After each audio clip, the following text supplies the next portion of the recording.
The story begins in a peaceful town where, after gaining consciousness, Derek followed an old beggar to learn his trade, even though he was just a lowly one-star mage. But the old man's habit of bragging was so bad that he called himself a great mage wherever he went.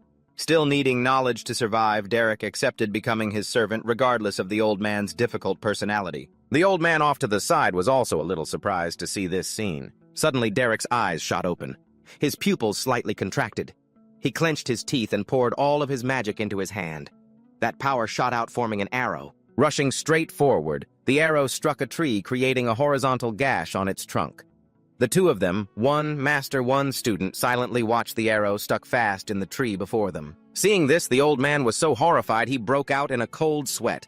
And so while I served his every whim, though Derek's face was covered in sweat, his eyes were shining brightly as he became a mage. A 1-star in just 1 year. A flickering flame appeared next to a simple hut amidst the quiet night sky. The old man was now dead drunk, a bottle of wine in his hand. His face tilted up towards the sky, he said, "Those noble brats beyond the northern walls of Eberstein. Some of them reached 3 stars even before their coming-of-age ceremony." Derek sat beside him intently, chewing on a piece of bread. As he listened, the old man continued, "That's a level that a low blood like you could practice for a lifetime and never hope to reach. So don't you get cocky. That petty talent of yours will just crumble before the wall." Of 2 stars, that old man was always droning on and on about bloodlines. Derek silently looked at the bread in his hand, the old man's grating voice filling the air beside him. "Magic is the privilege of bloodline. It's useless no matter how much you struggle." He kept nagging me about the insurmountable wall between nobles and commoners. He lowered his head, his thoughts unreadable, while the old man beside him fell into a drunken sleep. Was it perhaps a longing for the very things he himself could never achieve? Derek slowly turned his head, glancing at the old man's back. That night was painfully long. The night sky suddenly unleashed a heavy downpour, and the next day, upon returning to their dwelling, Derek stood silently looking at the old man's corpse on the ground. I saw that he was dead. His expression was as calm as if nothing had happened, showing not a hint of sorrow. He was covered in bruises, as if he'd just been beaten up somewhere. I just figured he must have started a fight somewhere again, and gotten a beating for it. In the rainy night, Derek dug tirelessly, shovelful by shovelful, and it wasn't until much later that I learned he had dragged the old man's corpse with all his might. The old man was beaten to death by the guards. Derek stood in the rain before the simple grave. His expression darkened slightly. Word was he was caught red-handed trying to steal a 2-star magic book from the warehouse. Derek suddenly squeezed his eyes shut.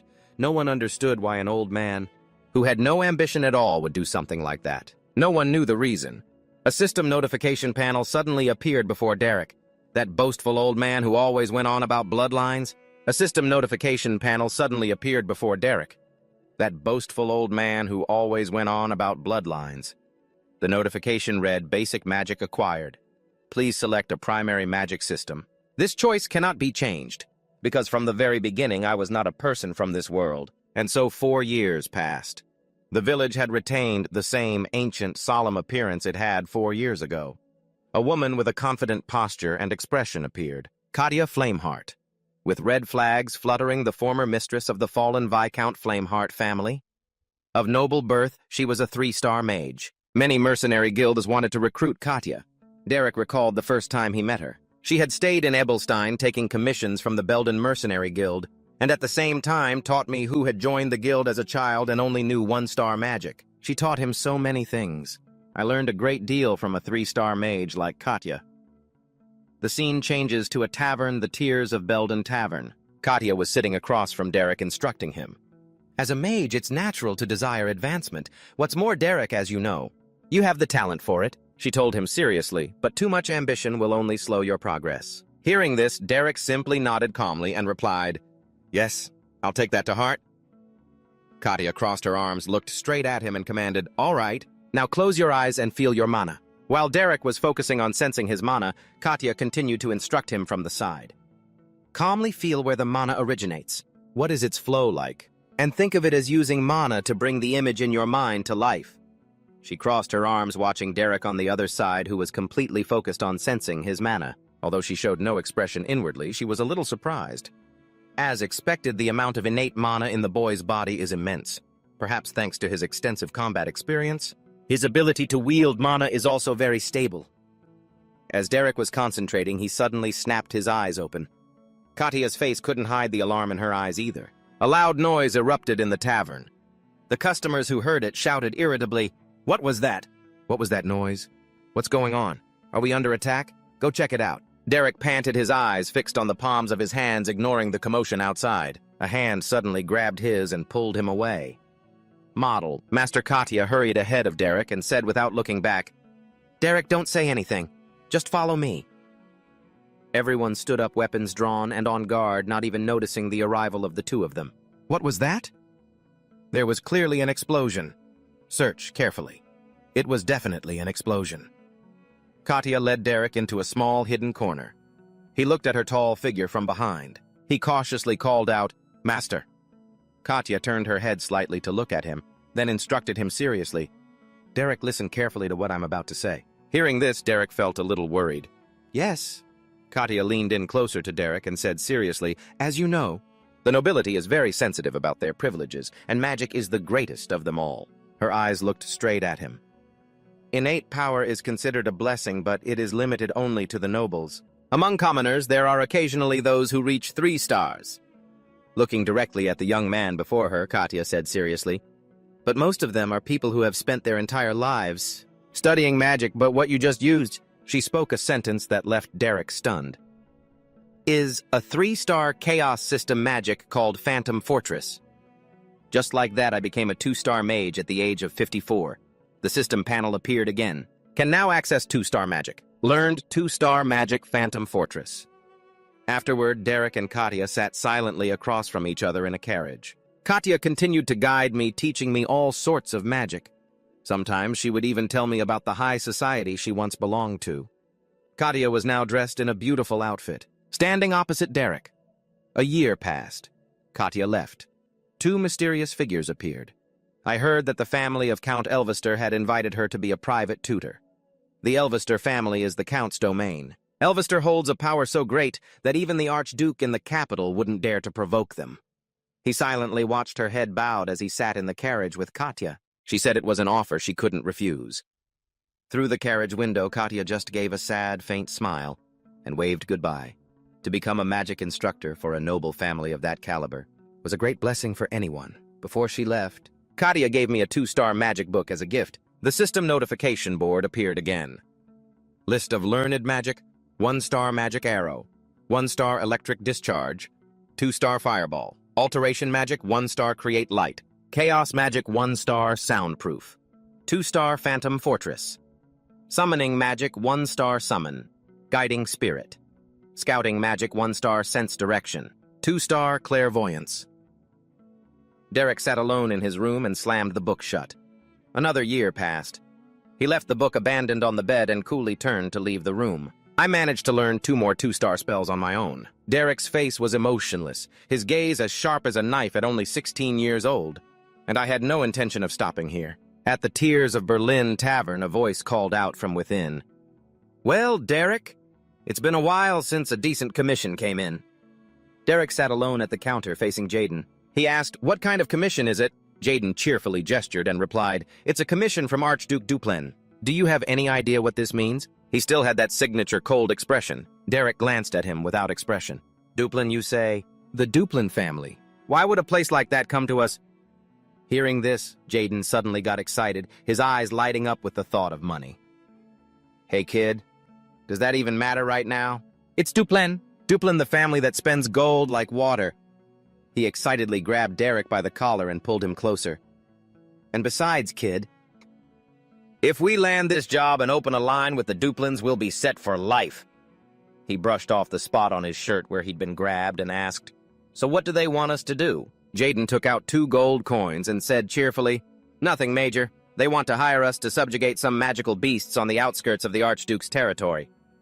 Derek was skeptical upon hearing this. "That's it." Jaden quickly replied, "That's the job. Those nobles never go back on their word." Hearing that, he rubbed his chin thoughtfully. "This smells fishy. Why would a family of that stature hire mercenaries to kill magical beasts?" With that thought, Derek turned to leave. "No, I'm not doing it. Give it to someone else." Seeing him leave, Jaden panicked. "Hey, wait a minute." Derek turned his head back and coldly left him with one sentence, "Just get someone else." You know I don't take shady jobs. Jaden got annoyed at that. This kid? Fine, I'll do it. But they need a mage. They need a mage. Don't you know how rare mages are in the guild these days? He put a hand on his hip and said loudly, "Without you, no one else can do it. That's why I called for you." Derek, still looking unconcerned, started to walk away. So what? You need a mage just to catch a few magical beasts. Well, whatever. I'd rather not get involved in any trouble.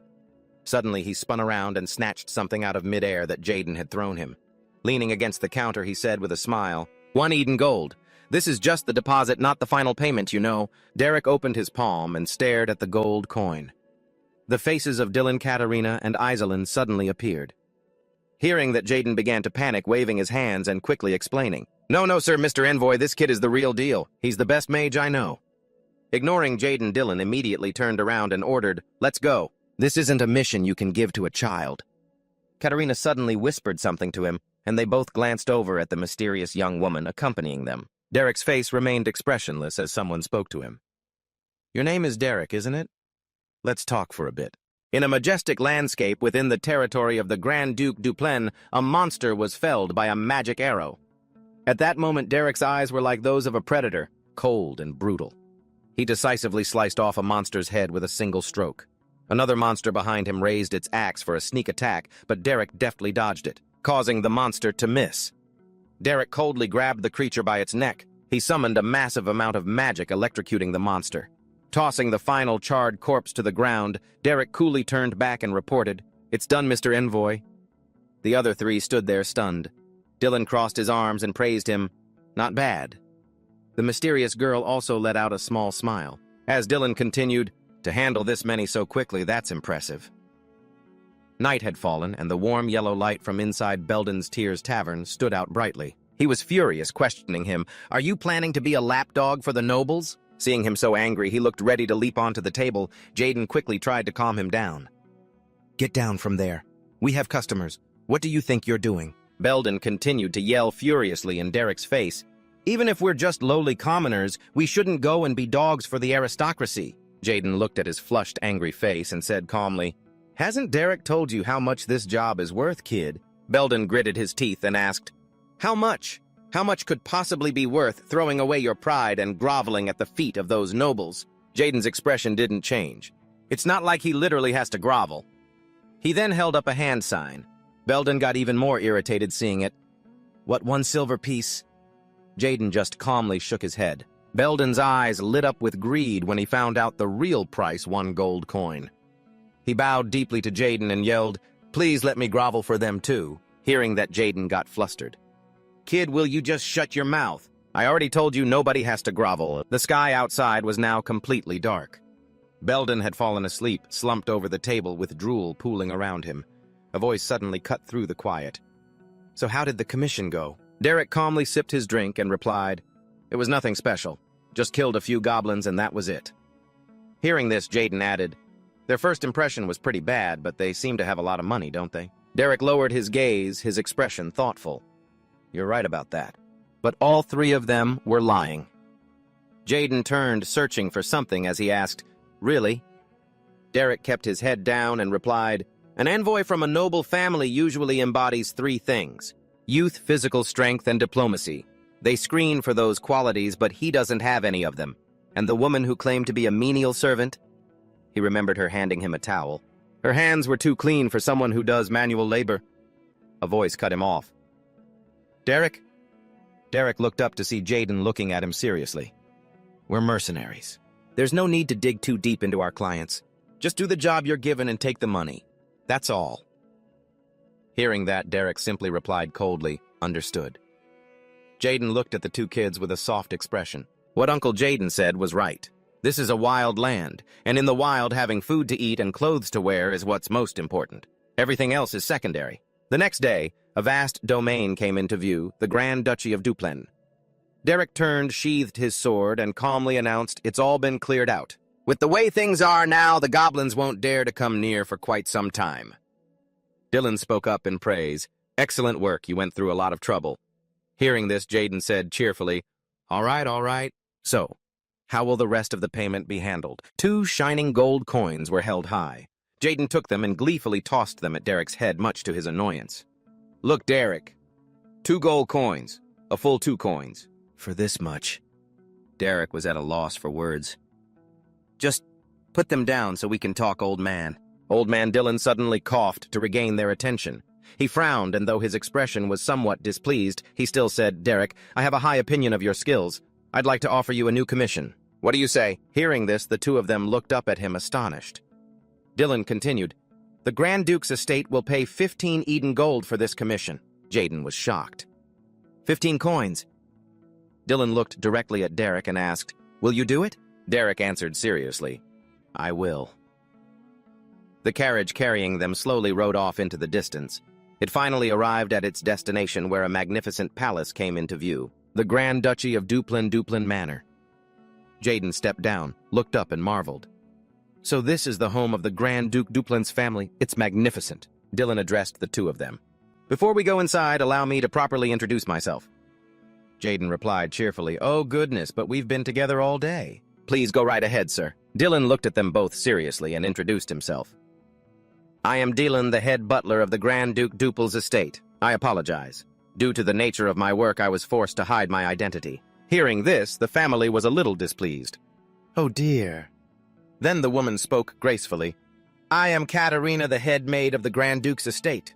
Jaden frantically bowed before the two of them. Oh my goodness. To think I was so disrespectful to such high-ranking individuals. I am Jaden, the leader of the Berlin Mercenary Corps. Derek off to the side said nothing and simply thought with a cold expression. Not an envoy, but the head butler. Not a common maid, but the head maid. I had a feeling they weren't ordinary people, but their ranks are far higher than I imagined. A pair of feet stepped down from the carriage. Both of them turned to look.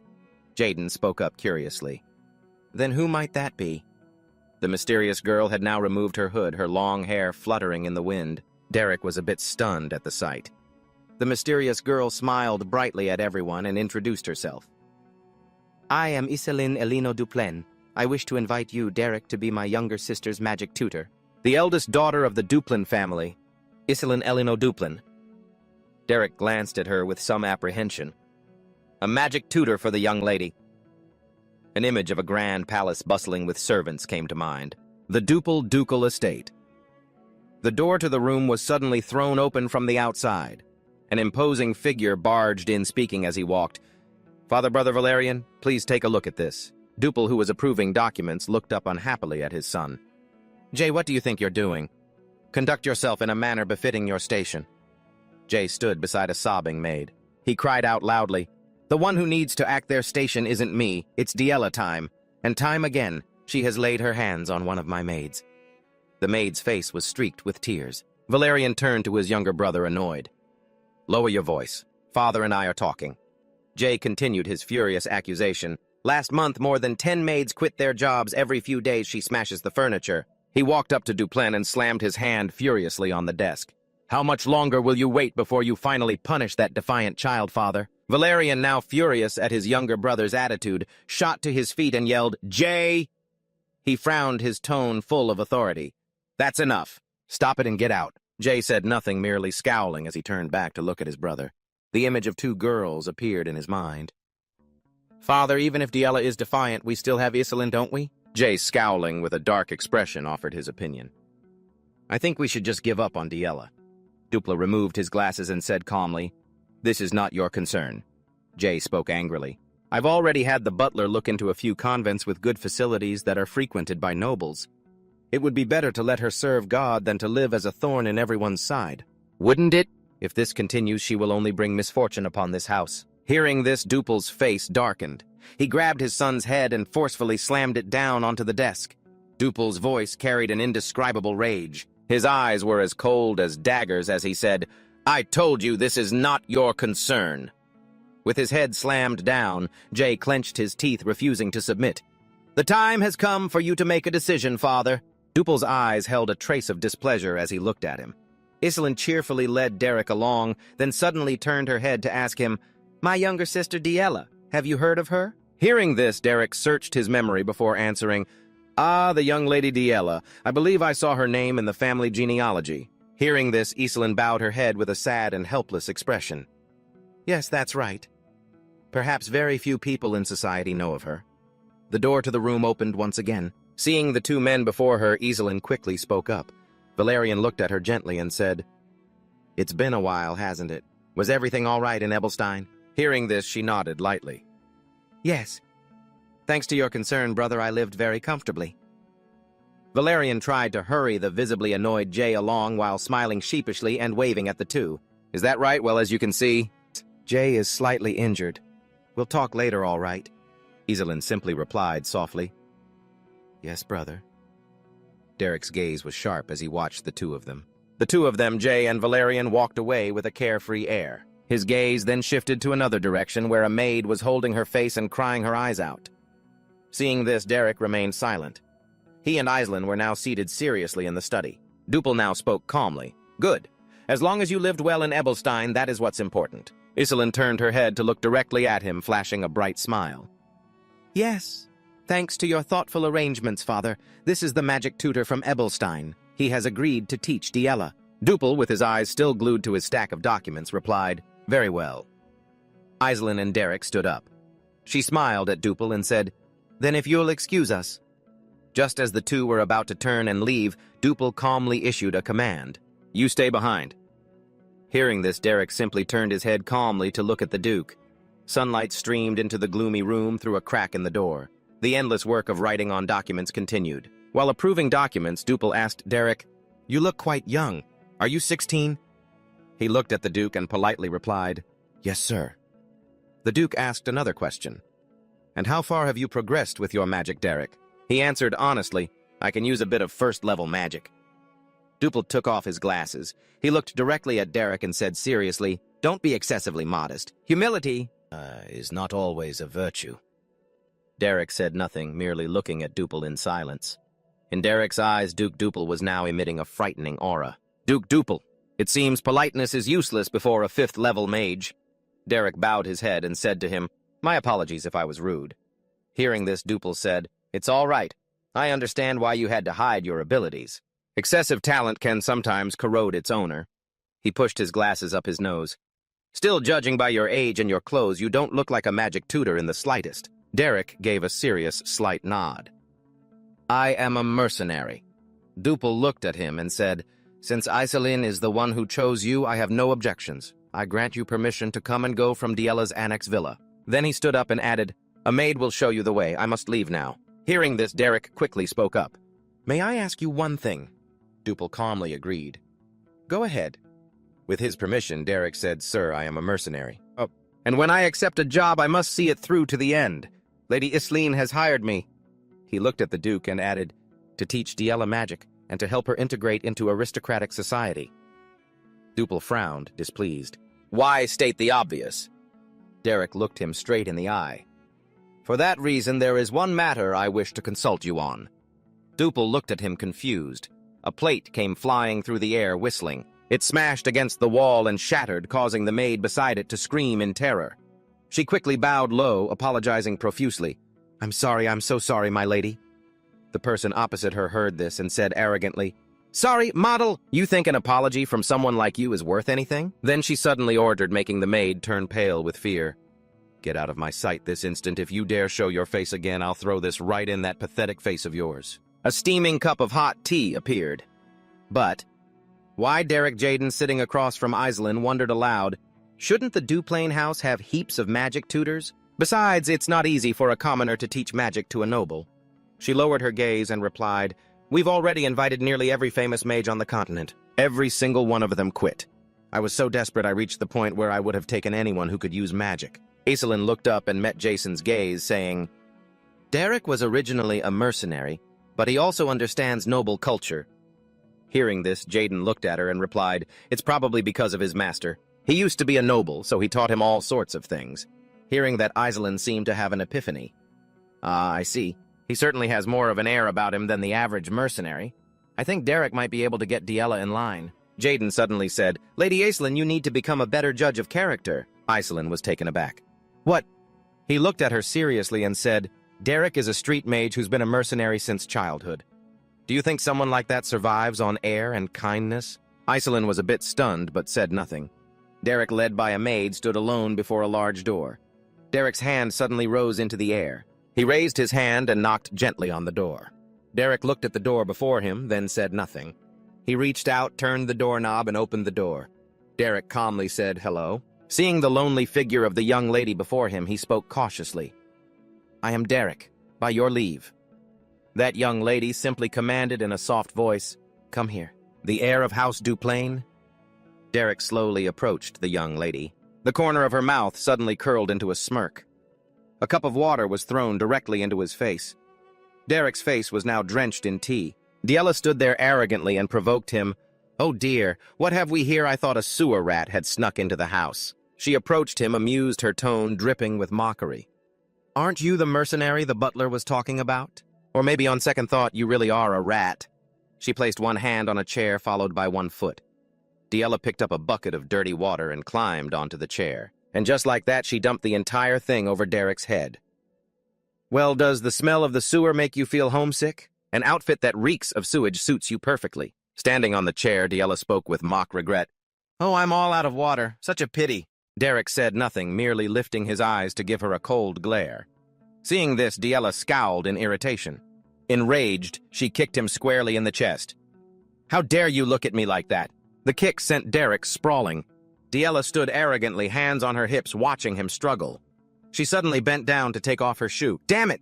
Yahello held the shoe high and pinched her nose in disgust at the filthy stench. Then she threw the shoe hard at Derek.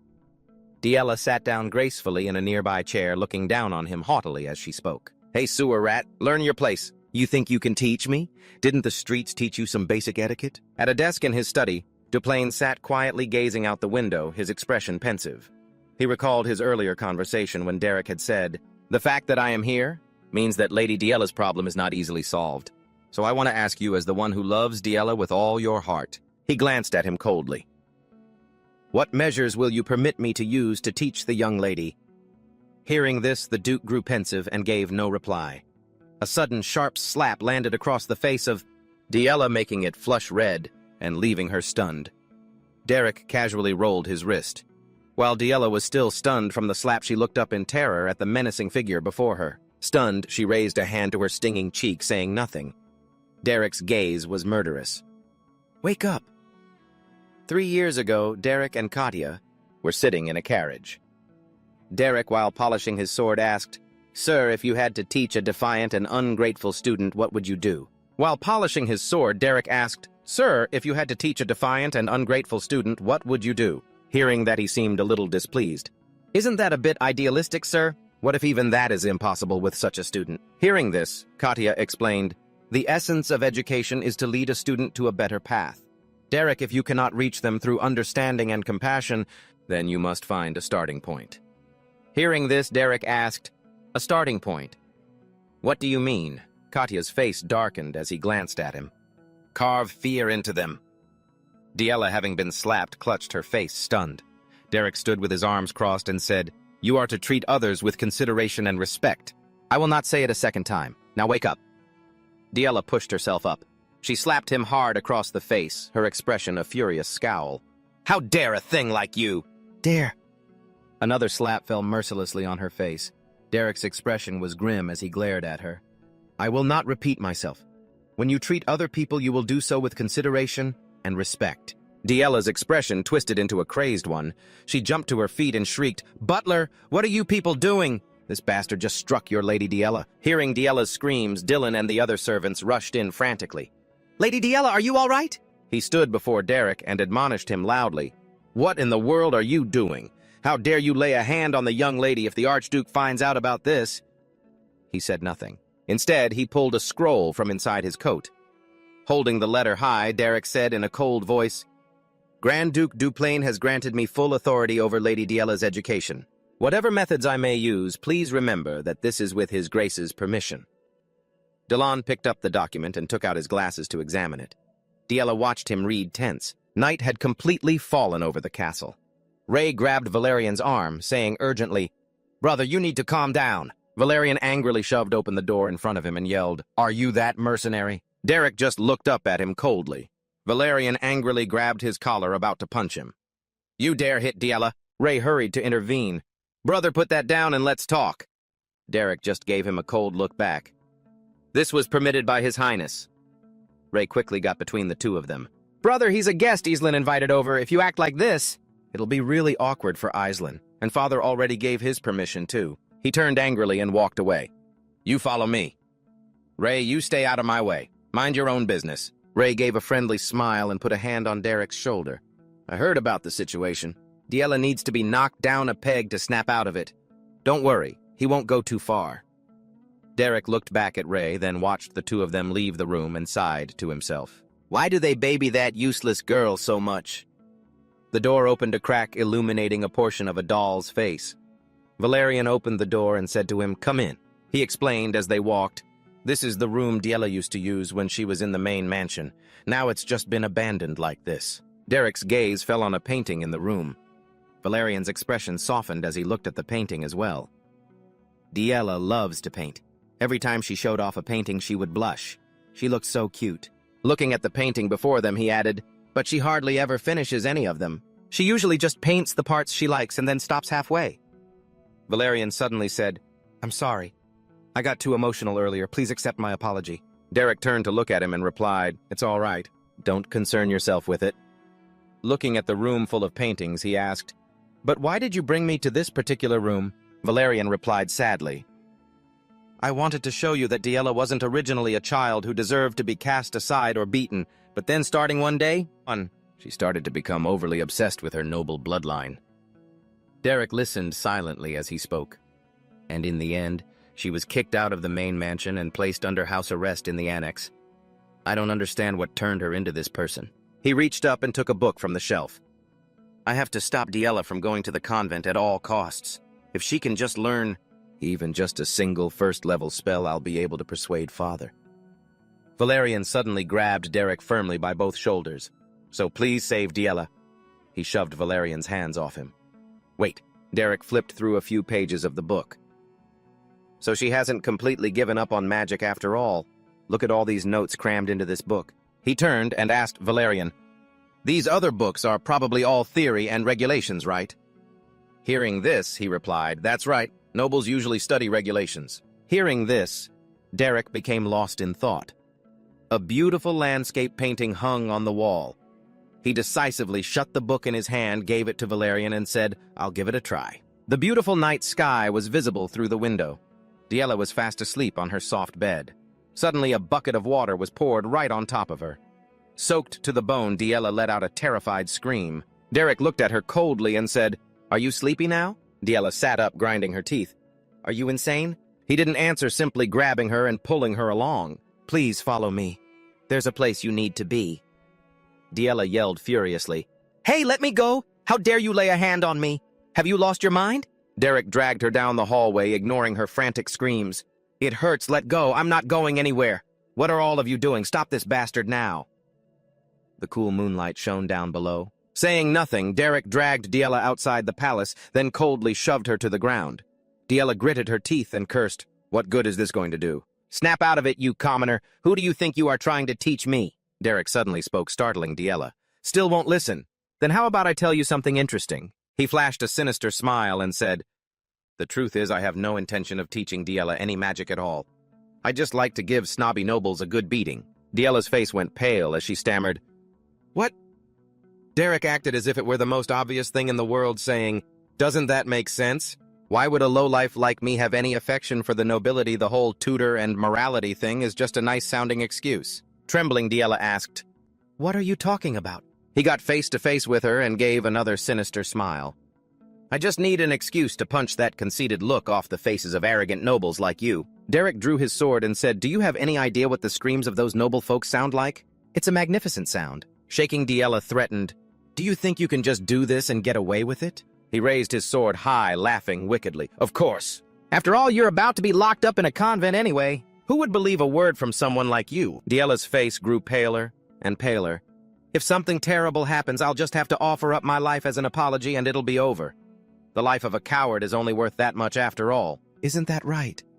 The sword in Derek's hand clearly reflected Yahello's terrified face. "Or if I run away, no one will even remember me. It'll be like I'm helping the Duplin family get rid of a thorn in their side. If that guy catches me, I'm dead for sure." He stood still, watching her figure fade into the distance. Running across the meadow towards the mansion would get her caught instantly. Diella's face was scratched, but she didn't dare stop. I have to get into the forest. I know my way around the forest. If I can escape, I can get back to the mansion. Diella leaped over a tree root. Then the one who's dead for sure will be him, not me. Diella was stunned when she glanced behind her. An enormous fireball appeared. Derek raised his hand high, controlling it. Diella turned back and gritted her teeth, thinking, a fireball. Seeing the massive fireball in Derek's hand, she was stunned. That's level 2 magic? How can he use level 2 magic? Derek smirked slightly. Another fireball tore through the air, rushing towards Diella. She was so frightened she could only stare blankly at it. She quickly ducked to dodge. A large explosion erupted where the fireball landed. Diella was so terrified, her eyes widened and beads of sweat streamed down her face. Derek smirked. His voice was full of regret. Missed. The full moon cast a pale yellow veil over the silent night. The sound of the woman's running tore through the quiet space. Diella ran for her life in a panic. As if terrified by something behind her, she paid too much attention to her back and unfortunately tripped over a dry branch. Diella fell onto the cold ground. Luckily, her face was all right. She suppressed the pain and forced herself to stand up. Suddenly, a volley of arrows flew towards her. In a single glance, Diella saw the sharp arrowheads. She quickly backed away just as the arrows embedded themselves in the ground. Thankfully, they missed her. Diella hesitated and then collapsed, watching everything unfold. Derek approached and praised her. You move pretty well. It's hard to believe that someone who's cooped up in the annex all day would have such skills. She gritted her teeth, her eyes filled with rage as she looked up at him. Immediately after, before he could react, Diella scrambled forward. Derek pressed his lips together at her cold attitude. Meanwhile, she wasn't doing much better. Her strength was beginning to fade, but she kept asking herself, how long do I have to keep running? Can I even escape if this keeps up? I'm definitely going to get caught. She hadn't run far before her attention was drawn behind her again. He was bent over, casting a spell, and a deep puddle of water had appeared on the ground. Derek looked up. Everything returned to how it was before. A wave of emotion stirred within him. That's right. This is the forest from the painting. This must be where she played as a child. Derek remembered the image. He had seen it in a painting before. He guessed that surrounded by the vastness of nature she had unconsciously felt the flow of magic and transformed it into brushstrokes. As he was lost in thought, a sound from behind shattered the silence. Since when? Diella was back. She was holding a heavy rock aiming for his head. Not to be outdone, Derek quickly drew the sword at his side. He swiftly knocked the rock away, causing her to fall. Diella gritted her teeth as her plan was foiled. He looked at her coldly, a red glint flashing in his eyes. I commend your spirit. Knowing it wouldn't be easy to escape, you turned back to attack. That couldn't have been an easy decision. Diella wanted to get up and run, but she couldn't. It was as if something was pulling her back. Derek chuckled, reminding her, you don't have the strength to run anymore. He raised his sword, offering Diella a mercy. So any last words? She seemed to have accepted the truth and suddenly burst out laughing. Seeing this, a hint of sadness crossed his face as he asked, why are you so obsessed with your noble bloodline? Hearing that question, her heart seemed to clench. Diella's face filled with bitterness for herself. Because besides that, what else do I have? If you take away this noble blood, I'm completely empty. She clenched her fist and slammed it onto the cold ground in hatred. Magic! Magic! Magic! When she looked up at him, Diella's eyes were brimming with tears. Do you think I never even tried? I tried until I nearly died and still failed, so what was I supposed to do? Derek was momentarily silenced. She collapsed to her knees, venting her anger on the cold ground. If magic is everything and those without it are all cast aside, if I become a failure, Diella's eyes narrowed with resentment. Then what else do I have besides this bloodline? If I lose this too, then I'll... Her words rang out like an accusation. What will I become? Derek pressed his lips together. He couldn't give her an answer. The sword in his hand began to glow once more.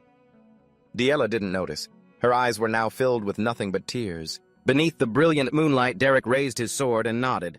I understand. Looking into her tear-filled eyes, he said his farewell. Goodbye. She blinked, and faint patches of light seemed to sweep Derek's figure away. Terrified, Diella bowed her head and squeezed her eyes shut. She bit her lip as if accepting her fate and slowly opened her eyes to look at the world. In the middle of sharp shards of ice, a sword stood proudly, having pierced through them. Diella looked around blankly, not yet processing everything. It's him. He's still here. He had created a circle around where she sat. Diella looked in confusion at her trembling hand, which was emitting a faint aura. Magic. Seeing that everything was settled, he promptly sheathed his sword. Derek bowed deeply and sincerely. You've been through a lot. My lady, please forgive my impudence. Diella stopped crying and looked up at him with hope in her eyes. Seeing her expression, Derek quickly explained, This is just a manifestation of mana. It's not quite what you'd call magic, but you did a good job. Diella was furious with him all over again. The feelings she'd been suppressing for so long finally had an outlet, and she burst into loud sobs. The sound of her crying filled the quiet night as the moon remained hidden behind the clouds, silently witnessing everything. Derek lifted her onto a log and explained, This is what they call the Wild School. Diella asked, puzzled, The Wild School? While bandaging the wound on her leg, he answered her question. Yes, most nobles follow the discipline school. In essence, all schools are the same, but their training methods are worlds apart. She listened intently as he explained. Lady Diella, you belong to the Wild School, but you've been forced to learn the theories of the discipline school. And that's where the problem lies. It's not just that you're wearing clothes that don't fit. You're trying to squeeze yourself into an outfit that's skin-tight. His words sounded so convincing that Diella grew suspicious. How do you know? How did you figure out that I belong to the Wild School? I've seen your paintings, my lady. You feel the mana flowing through nature and capture it on canvas. He kept his head down, still concentrating on his task, not paying too much mind to her stare. Natural-born mages of the Wild School usually are. From a young age, they can sense the mana in nature. Diella's mood had softened somewhat, and she was no longer tearful. After making sure the bandage was secure, Derek dusted off his clothes and let her stand up. There, you should be able to walk now. Diella felt more at ease. Not bad at all. Derek had already started walking ahead. You've managed to release some mana, but you still have a long way to go. Tomorrow, I'll teach you how to wield it naturally. Just as he was about to leave, she finally dared to speak his name. Derek. Overcome with shyness, Diella turned her face away. Trying to sound casual, she said, Thank you. He didn't accept or reject her thanks, simply saying after a moment, Let's go. Diella happily walked over to him. Okay, let's go. The two of them walked and talked under the moonlight, one asking and the other answering in perfect harmony. By the way, that painting of the sunset, did you paint it yourself? I don't remember. It's been so long since I've held a brush. That's a flawless piece of work. It's the masterpiece of my lifetime. You're the first person to ever recognize its value. The next day, brilliant sunlight streamed through the window. Diella stared bewildered at the mana materializing in her hands. The shimmering streams of light were mesmerizing. Her eyes were filled with concentration, giving it her full attention. Suddenly, plumes of grayish-black smoke appeared instead. This made Diella anxious. This isn't good. Outside, maids were already passing by her door. Suddenly, Diella threw the door open, startling a maid and causing the bucket of water in her hands to wobble. Water sloshed out, soaking Diella's dress. The maid stammered, I'm so sorry, Lady Diella. I'm sorry. I'm so sorry. Diella shot her a death glare. The maid immediately dropped to her knees, bowing her head to the floor. Please forgive me. I deserve to die. Please just spare me this one time. But instead, Diella just said calmly, Just be more careful. This left the maid bewildered. What? Why didn't she hit me? She just said that and left. Why, seeing this, the other maids rushed over to help and started whispering. Are you all right? Did she hit you? No, the lady just told me to be careful. She went out last night. I wonder what could have happened. Meanwhile, in his room, Derek was still fast asleep. Diella pounded frantically on his door, yelling for him to get up. Derek! Derek!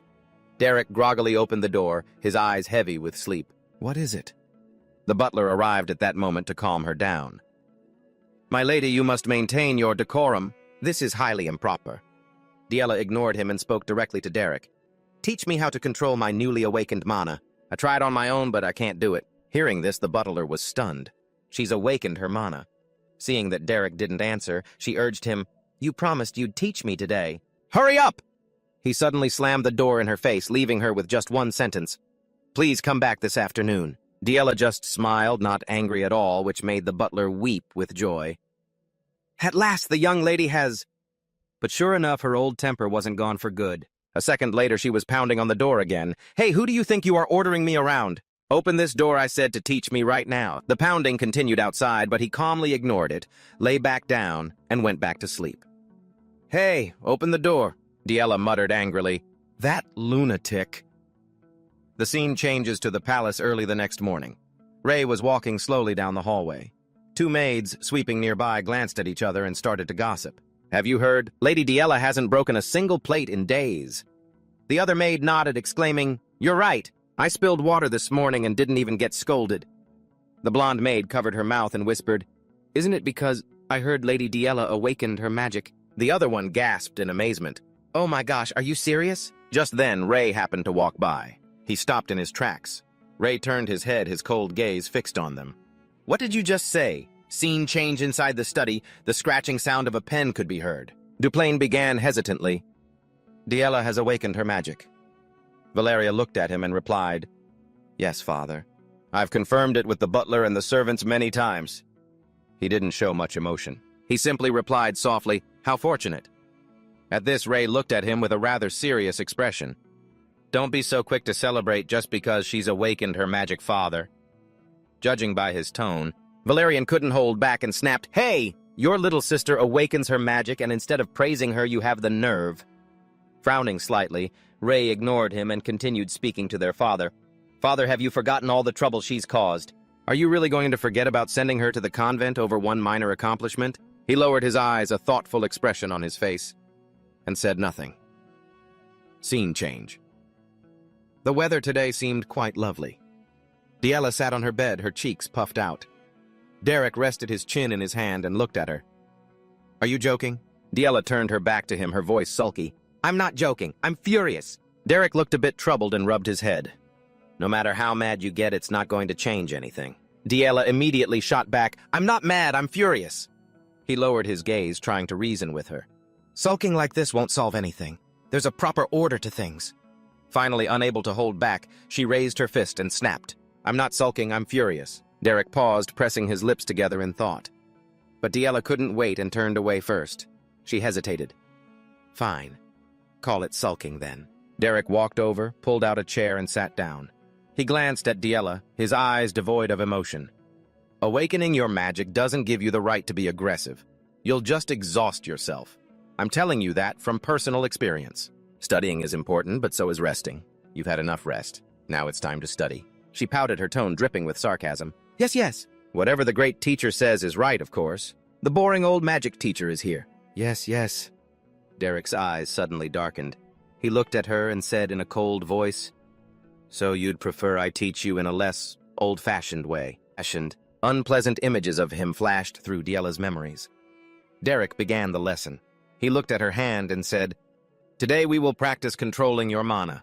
Once you've mastered this ability, my lady, you will be able to quickly master Tier 1 magic. The wild faction isn't bound by a rigid system which makes it well-suited for self-study. It values freedom far more than the disciplined faction. To be honest, my lady, you are very well-suited for the wild faction. Hearing his praise, Diella stammered in response. What are you talking about? Derek looked at her seriously. It's exactly as I said. Your free-spirited personality is a perfect match for the wild faction. On top of that, being of noble blood, you possess more than enough talent. One of her ears perked up, catching every single word. Diella blushed a little, hesitating. I have talent. He lowered his gaze and replied, Yes. To create an ice wall the moment you awakened your magic is clearly a sign of innate talent. She fiddled with her fingers, asking as if it were a passing thought. So does that mean I'm a genius? Derek immediately refuted her. Talent and genius are two different things. Diella pouted. They're pretty much the same thing. He repeated, No, they're completely different. Diella didn't bother arguing anymore and sighed. Oh, for heaven's sake. Fine, you win. Ray, who had been standing outside the room this whole time, heard their entire conversation. He gritted his teeth and let out a cold snort. Time passes. In the palace, Diella burst open the door to a room, her voice filled with excitement. Derek, I've awakened my magic, but I can't control it. A few days later, she ran up to him again to show off. Derek, look at this. I can use ice, but it feels so weird. Time continues to pass. Diella chased him down the hallway, shouting, Derek, I can sense the mana, but this thing is so hard to understand. On another late afternoon under a tree. Derek, what are you doing out here? Diella stood with her hands on her hips, questioning him. Aren't you supposed to be near the side villa? Derek answered flatly. And you thought I lent you that magic book just for you to read? Well, yeah, it is for studying. Without another word, Diella grabbed his wrist and started pulling him along. Hey, what are you doing? It's just like you said last time. I've successfully released my mana. Hurry and come check it for me. Scene inside Valerian's study. The door opened and Derek stepped inside. You summoned me, sir. Valerian nodded in acknowledgement. Ah, you've arrived. Sit down, let's talk. He didn't beat around the bush and asked directly, how has Diella been doing recently? Derek lowered his gaze and answered evenly, she's made considerable progress, but mastering Tier 1 magic will still require more time. Valerian nodded. I see. Her mother will likely return next week after her social gathering. I'm warning you now, she is not an easy woman. Everyone in the manor is fine for the time being, but in essence, the nobility dislikes it when commoners hold important positions. You understand that, don't you? Derek looked Valerian straight in the eye and replied, I will keep that in mind. Is that all you called me here to say? He suddenly pressed his lips together in thought.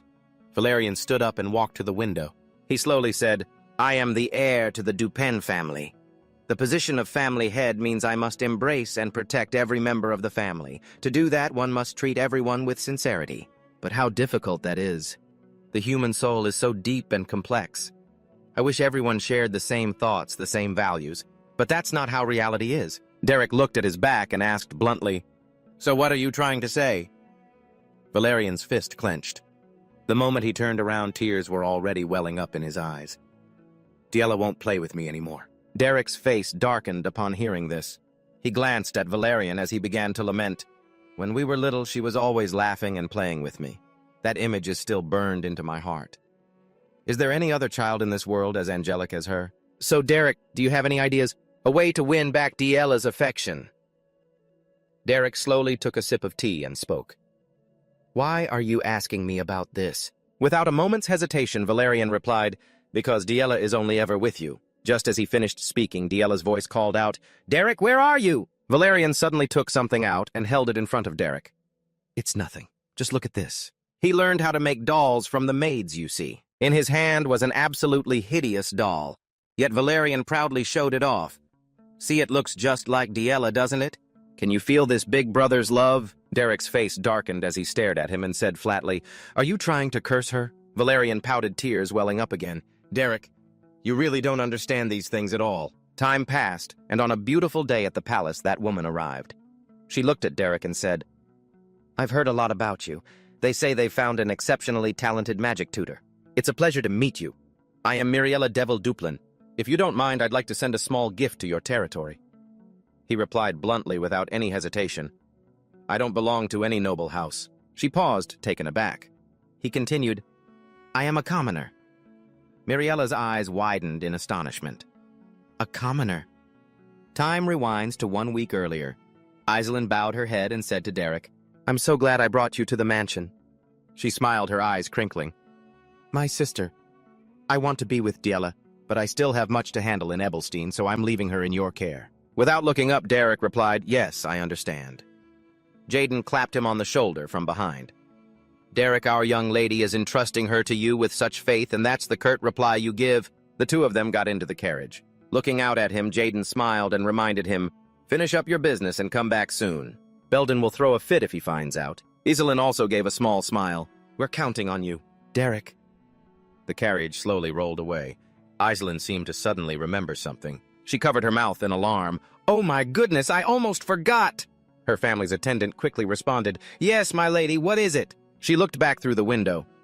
My mother is returning next week. I forgot to mention it to Derek. Her attendant looked at her puzzled. Is that something he needed to be told? Iselin hesitated. Well, she thought to herself, my mother is a bit... The scene changes to the front of a room. The door is thrown open and a woman in a green dress strides in. Iselin's inner voice continues, It's hard to describe, kind of like a god of destruction. Miriella slammed her hand down on the desk in Duplin's office. A commoner for a tutor. What is the meaning of this? In the face of her fury. Duplin cut in dryly. My ears work just fine. Why don't you lower your voice? Miriella's anger did not subside. This is not the time to be discussing that. It's Diella, our precious youngest daughter. In response to her outburst, He slowly took off his glasses. Miriella, you know this as well as I do. I'm not fond of hiring commoners either, Duplin explained reluctantly to her. But all the prestigious magic tutors have given up. Miriella planted both hands on his desk, gritting her teeth in anger. Even so, how could you bring a mercenary in here? He added, it's not easy to find a good magic tutor. Besides, Derek was recommended by Iselin. Miriella covered her forehead with her hand and turned away. No, my lord.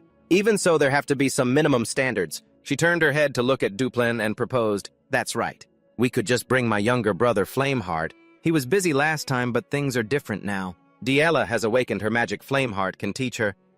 His face remained completely expressionless as he replied to her. Bring a garrison commander back to serve as a tutor. Is that how recklessly you think this territory is run? Being spoken to like that? Miriella furiously shouted, then what about the Ebelstein nobility? Do the nobles just run around recklessly too? It's a battlefield out there. She angrily pointed and gestured. Among the nobility, a tutor is the most important calling card, and yet you hire some nameless commoner. You want Diella to become a laughingstock when she enters high society. The door was pushed open. Valerian entered, trying to calm her. Mother, please calm down. You didn't come here just to argue with father, did you? Miriella turned her head and said softly to him, Stand back, Valerian. This matter cannot be taken lightly. Someone's voice interjected. Ultimately, whether that commoner is qualified to teach Dia or not is the issue, Mother. Hearing the voice, both Miriella and Valerian turned to look. When they saw who it was, she smiled and called out, Ray. He stood with his hands behind his back, his face completely serious. A commoner daring to be a magic tutor for nobility is hardly a normal occurrence. But if he truly has the ability, then there's nothing to worry about. Ray proposed to Duplin. Father, how about you let me test Derek's skills if I defeat him in a magic duel, then? Duplin said, He is a real mage, you know. He said nothing, just staring fixedly at him. Then Ray pressed on, So what about the challenge? Hearing this, Valerian looked at him in confusion. Ray added, If Derek is a good teacher, then Diella is a worthy student. I will test his abilities. After hearing his son's words, he simply remained silent. After Ray left, Valerian quickly chased after him. Ray! When he stopped, Valerian angrily confronted him. What are you thinking? A magic duel, Ray reminded him quietly, brother. Do you really believe Diella has changed? Have you forgotten what that girl did? Valerian explained, She's our little sister after all. Our own flesh and blood, she needs to be protected. Hearing him say that, Ray gritted his teeth. Huh! Flesh and blood! Suddenly he yelled furiously, That flesh and blood will drag this entire family into the abyss. Isn't what that girl has done enough? If we let her enter high society, everything will be over. Valerian frowned. Is that what you really think, Ray? He turned and walked away. The one who always crossed the line was Diella. She deserves nothing more than to be locked away in the annex. He watched Ray's retreating back, lost in thought. Ray, with a look of fierce determination, left Valerian standing there helplessly. Outside, a small bird was perched on a tree branch and chirping merrily by the window frame. Diella pushed the door open from the outside, calling out, Derek! At that moment, he was sitting leisurely on the bed reading a book. Seeing her, he wondered, what's going on so early in the morning? A scroll was tossed by Diella onto his open book. Derek opened it. She stood with her arms crossed and said, If I lose this magic duel, you'll be fired. His eyes glanced down at the paper, while his mouth replied, Yes, I know. Young Master Ray is already a proficient one-star mage, so it will likely be difficult. Diella shouted in frustration, Is that all you have to say? You're going to be fired. Derek rolled up the paper in his hand. I am a mercenary. I accept a job, complete it, and get paid. He added calmly, and I've already been paid my fee in full. Hearing those words, Diella couldn't help but be surprised. Are you serious right now? A week later, a group of people was entering. It was Duplin and Miriella slowly making their way into the stands. Seeing them, Derek bowed his head. You've arrived. Then he slowly raised his head. Seeing that expression, Duplin thought to himself, he's not showing a shred of tension. Quite confident, isn't he? He sat down in his seat thinking, to remain so calm in this situation, it seems I may have underestimated him. From a distance, footsteps approached. Judging by the attire, it was Ray. He entered with a somber aura, his fists clenched, thinking, this isn't a simple magic duel. Today, I will crush Derek. Ray slowly stepped onto the stage. Diella, I will make you regret this to your very core. On the other side, Diella, wearing a red dress, was also approaching the stage. She lifted her head, looking forward with a blank expression. Flashing back to the conversation between Diella and Derek, "Do you really want this? And you don't care how everything else turns out," he said as he moved. "You've felt it too, haven't you? Your magic is already on the right track. You can't use one-star magic just yet, but it won't be long now." Derek put on his cloak. "After all, you carry the blood of Duplen. Why are you suddenly saying these things?" He glanced towards Diella. "I already told you. Followers of the Wild School focus more on self-study than on inheritance from others." She snapped back, her eyes welling with tears. "So what? Why are you saying these things now, seeing her like this?" He could only remain silent. At that moment, Diella's face was grim. "Derek, I know I'm not a good student." She bit her lip, stopping the tears from falling. "But I want to keep learning magic from you. I don't want anyone else to teach me." Derek was silent for a moment, then slowly put on his gloves. "Let me be clear. I don't know the rules or dueling etiquette of the nobility, and I've never tried them." He glanced at Diella standing behind him. "But I can teach you how to win. Do you want to win?" Diella was born to a life of scorn and mockery. They always smiled, but their words were full of hurt. "It seems Lady Diella has no magic power, does she? Even that famous teacher gave up on her." Oh my, how could the House of Duplen produce someone like that? The House of Duplen's glory days are over. All she does is cause trouble. Her older siblings are so talented, but why is the youngest like this? The Grand Duke must be heartbroken. Thank goodness they still have Iselin. Children can be such a burden. Yes, a burden. It would have been better if I'd never been born. Remembering those words, her eyes were now filled with determination. "Please help me win." And finally, Diella was not here as a sister, nor as the youngest child of the Duplen family. Derek's eyes followed her every step. Diella walked up to the platform. Now she stood in this arena, as Derek's student. At the training ground, once the two were in position, the head butler cleared his throat. The high-level mage dueling laws of Ebelstein Hall. Kelbram will be applied. The side that first activates General Perham's protective circle will be declared the loser. With that, let the match begin. Derek thought a general's protective circle. Perham's circle activates as soon as the user takes significant damage while also neutralizing the opponent's magic. I wondered how these nobles fought, but I didn't expect them to use such an expensive piece of equipment. They must be incredibly wealthy. The time limit is 10 minutes. It looks like Ray wants to end this match before time runs out. Ray decided to go all out and hit Diella with a preemptive strike. The young man began chanting an incantation. His hands began to channel magic. Diella, however, stood there calmly before the mana orb Ray had created. Ray thought, "Sorry about this, but you'll be going back to the annex." Ray launched a blade of wind magic towards Diella. The girl calmly waited for the attack to get close, then dodged it lightly. Seeing her dodge so smoothly infuriated Ray. How dare she? Ray continued to hurl magic wildly at Diella. Derek, watching from below, thought to himself, "He's very proficient with one-star magic, but it seems he's a complete amateur in actual combat. Forcibly changing the trajectory of his magic must be consuming a lot of mana." Ray's wind blade was easily blocked by Diella's ice wall. The young man thought to himself, "That's not even high-level magic, it's just a pure materialization of mana. Does that girl really think she can block? My magic with that Ray created even more magic orbs. I just need to crush those pathetic little ploys. Try and block this."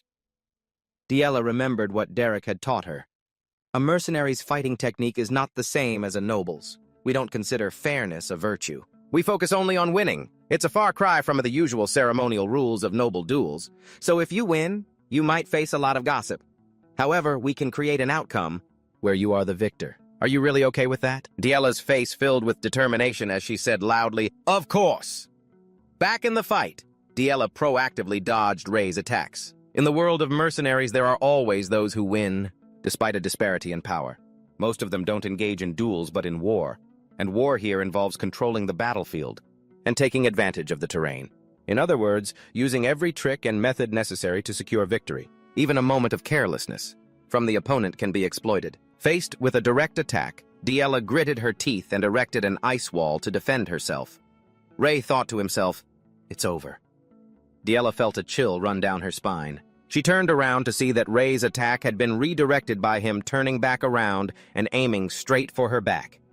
Boom dust and smoke flew everywhere. Derek's expression remained terrifyingly calm. A worried Miriella shouted, "Diella Butler, what are you doing? Stop the match now. Diella will get hurt." Grand Duke Duplin, sitting beside her, spoke up. "Sit down, my dear. The match isn't over yet." Miriella asked, "What did you just say?" The Duke reassured her she wasn't hit. General Parham's circle hasn't activated. The Duke glanced over at Derek, thinking to himself, that man didn't even blink. Did he anticipate this? Through the hazy dust and smoke, Ray thought, she was clearly hit by the windblade. Why didn't the protective circle activate? Where in the world did she go? Yahello knew she couldn't beat her brother in a straightforward fight, so she resorted to guerrilla tactics, hiding beneath the wooden floor of the arena to attack. An ice pillar shot straight up from the ground, startling Ray, but luckily he dodged it in time. Ray gritted his teeth, thinking, an attack from under the floor. How does that work according to the rules of Kelbram Grand Hall? Leaving the arena results in a loss. Seeing the head butler shake his head, Jay gave a bitter laugh. Ha! So you're saying being under the arena doesn't count as leaving the combat zone? They must have. Never imagined that such a dirty tactic would be used in a magic duel between nobles. While Jay was lost in thought, Yahello continued to conjure ice pillars to attack, and Ray struggled to avoid them. He thought to himself, since she can't see her target, aiming is really difficult. That girl is just hoping to get lucky and land even a single hit. Why in this match? Is there absolutely no trace of so-called noble etiquette? Ray looked down through the hole in the arena floor and made eye contact with Yahello. That look, that's right. I've seen those eyes before. They're unnaturally calm. It's the exact same look my brother had when he grabbed Derek by the neck. His eyes glanced toward the stands. There's no way Yahello could have thought of this herself. This was your strategy, wasn't it, Derek? Derek took off his cloak, striking a cool pose with a serious expression as if he had a stomach ache. Fine then, I'll play by your rules. Watching everything from the stands, Miriella shouted, "Ah, is Yahello hiding under the arena floor? In that filthy place!" she called out to Ray. "What do you think you're doing, dear?" "My love, please stop this match at once." Duke Lean stroked his chin and said, "She hasn't actually broken any rules. Let's just observe for a little while longer." He stared down intently, lost in his own thoughts. Down below, Yahello observed and assessed. "I can see the flows of mana."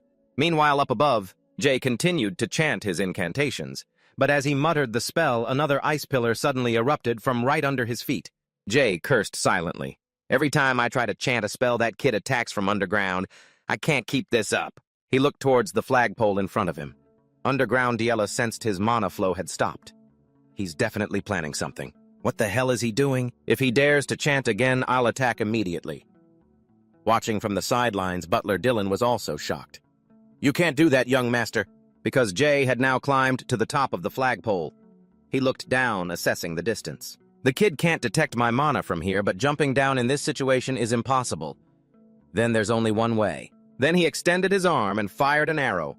"I'll destroy that arena floor without a chant." The arrow shot out, embedding itself straight into the flagpole he was standing on. Watching from above, Derek narrowed his eyes slightly. The pole snapped in two. Jay used the momentum to kick hard against the broken section. The powerful impact created a large hole in the arena floor. Watching from above, Lady Miriella gasped and called out his name. The recent impact kicked up a thick cloud of dust. Jay tried to peer through it, trying to gather information. Yahello's silhouette appeared faintly in the dust. He immediately reached out and summoned another magic arrow. The arrow shot forward like a gust of wind. "This attack will surely hit." Yahello's expression turned serious. She reached out, intending to summon a spell to block the attack, but her mana wouldn't respond. This made her panic slightly. The arrow continued to fly towards her. Now she could only dodge to the side to avoid the attack. She then continued to move, maintaining her distance. Jay watched her, assessing the situation. "If I close the distance, I'll have the advantage. If I can just fire one more magic arrow?" While he was lost in thought, Yahello rushed in and kicked him hard in the chest. Her eyes were filled with determination. Taking a direct hit, Jay stumbled, catching himself with one hand on the ground. He gasped for breath. Yahello grabbed a handful of dirt and threw it right at him. Jay was incredibly annoyed, but couldn't do anything about it. After that, the young girl climbed back onto the arena floor. Meanwhile, on his side, Jay gritted his teeth and cursed. "Damn it, kicking and throwing sand! Is she trying so hard because she's out of mana? That kid, she's giving her all to win, even though she knows it's impossible. So that's it, Yahello. This fight is about proving your self-worth. In that case, I will face you with everything I've got, as your older brother." After regaining his composure, he also climbed back onto the arena floor. Yahello clutched her head as drops of blood began to roll down her cheek. Derek's words echoed in her head. Just think of it like painting with a brush. Mana is the paint, and the chant is the brush. Use the brush to gather the scattered colors, the mana, and paint a picture. That is magic. The little girl's eyes had been wide with surprise as she saw the ribbons of magical light appear before her. Returning to the present, she closed her eyes, regaining her usual composure. Then mana began to surge from her body. Mana is the paint. The chant is the brush. I can feel the mana swirling at my fingertips. I'll use these colors to paint a picture. That is magic. After sensing her mana, Yahello was now able to create a magic circle at her feet, along with a spear made of magic. This startled the butler, causing him to exclaim, "That's..." Even Lady Miriella was moved to tears. "My dear Yahello, that's first circle magic." On the other side, Jay thought to himself, an ice spear, so the kid finally did it. Yahello. The young girl began to control the spear in her hand. On the other side, Jay didn't hesitate either, summoning countless magic arrows. He affirmed to himself, "Even so, the result won't change. Even if you use first circle magic, I'm still one step ahead of you. My attack will reach you first. Victory will be mine." Yahello didn't hesitate, pointing her finger straight ahead, commanding the spear to rush forward. On the other side, Jay also shouted, launching his magic arrows forward. The two attacks collided, causing a massive explosion to rock the area. Up in the stands, Miriella worriedly called out her name, "Yahello." Just as the dust began to settle, a magic circle had been summoned in the center of the arena. The two inside it were panting with exhaustion while Derek watched from above. His expression was also a bit grim. The scene changes to 1 year ago at the Duke's residence. The butler walking behind him spoke up. "Sir, a letter from the Belmia family arrived this morning. It seems to be related to the upcoming social gathering. How would you like me to handle it?" As the two were walking, they happened to pass by Yahello's room. Inside, she sat listlessly, as if deep in thought. He saw this, but didn't interrupt. Returning to the present, she stared at the magic barrier in front of her, startled. A barrier was activated on the other side. Jay also realized what had happened. Standing in the stands, Derek's eyes filled with sadness as he thought to himself, "So it's a draw." Unable to hold back her emotions any longer, Yahello burst into tears like a child. Duplain observed everything, but still didn't say a word. Seeing this, Miriella walked over and shouted, "Honey, what the hell is going on? To endure such a crude thing. And they call this a magic duel. It's utterly insane. And that commoner from the countryside, how dare he teach this garbage to the young lady of our Duplain family?" He recalled his younger days. "Your Grace, I am Damon Oswan Duplain. It is a great honor to accompany you onto the battlefield, Your Grace." The Duke replied, "I've heard a great deal about you from your father. Your eyes are exactly like your father's, unmistakable. Eyes full of ambition." At the time, he replied, "Thank you, Your Grace."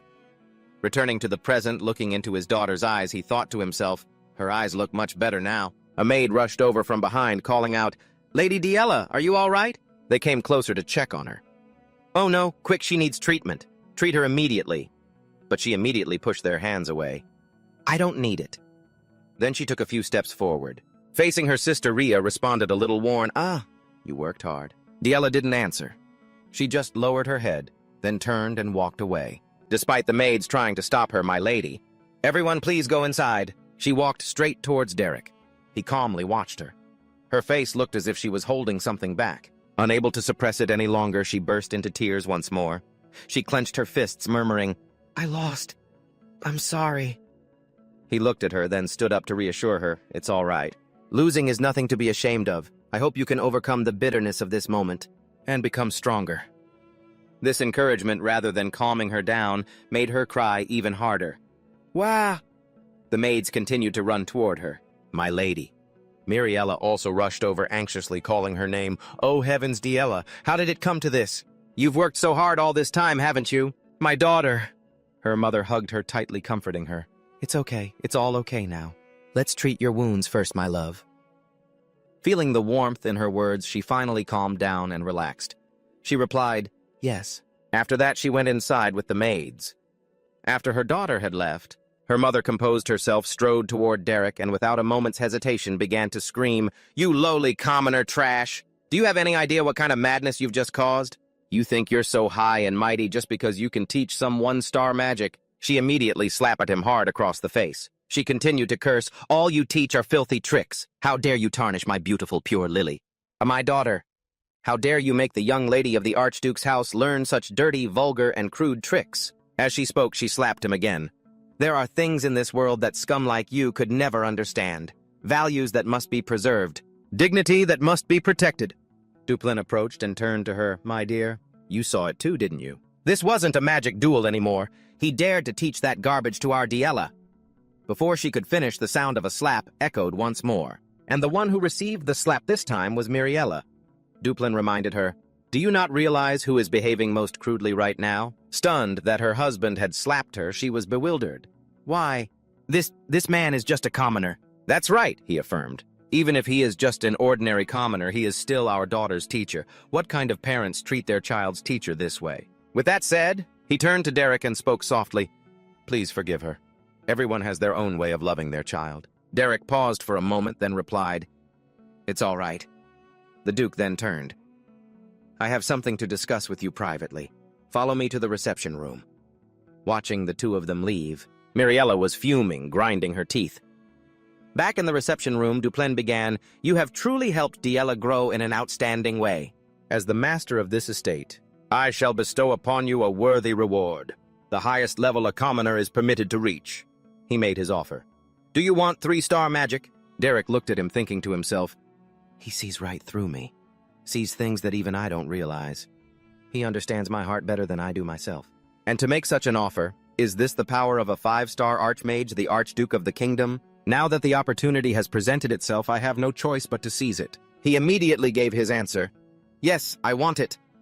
Duplin continued, You taught Yahello 1-star magic quite well, but in the high society of Obelstein, an achievement like that still isn't enough to survive. Derek understood what he meant. In Duplin, there are plenty of people who could guide Lady Yahello. Now that she's grasped the basics, she'll improve very quickly.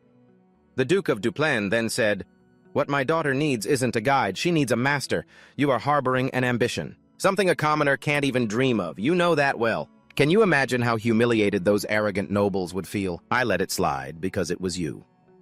Derek bowed his head, thinking to himself, The Grand Duke doesn't speak to me much, but he knows I'm aiming for higher than 3 stars. Aiming for 4 stars, or perhaps even higher, that's what makes this man so terrifying.